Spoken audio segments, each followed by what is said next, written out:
And the chateau dates back to 1644. It was built in 1644, but rebuilt on the same foundations in 1757. When a fire destroyed part of the roof, they had to rebuild. And it was later, when the Irish discovered the bottles, that they started to extend the vineyards and eventually extend the buildings, and they added on the northern wing. So the underground cellar where we were is below this part. At the bottom of the stairs, 4 meters below the ground, but this end only 2.5 because of the drop onto the water table. I see. Yeah.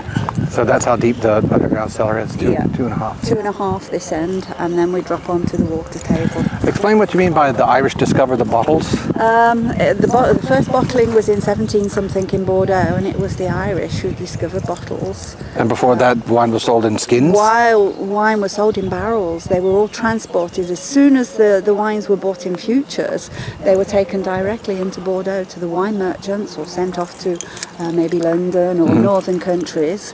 And then they carried on racking the wine and fining the wines. So it wasn't a guarantee if you bought a Beychevelle that it was Beychevelle, whereas today everything is bottled on the premises with high controls, very high controls on everything, and so you're guaranteed that if you buy a bottle in Hong Kong or if you buy a bottle on the premises, it's a Beychevelle wine. But the first bottling in Bordeaux was 1780?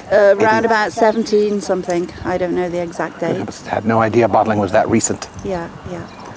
So before bottles, the wine stayed in barrels and just turned into vinegar. The year later, as soon as the heat came round, it just sort of went off. And wine was mainly used for churches anyway, for the mess.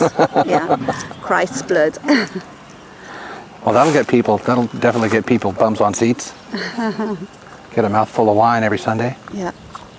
Bechevelle's known as the small Versailles of the Medoc, by the way, because of the architecture, the flowers, and the wonderful view onto the river. It does. It's very reminiscent of Versailles. Yeah.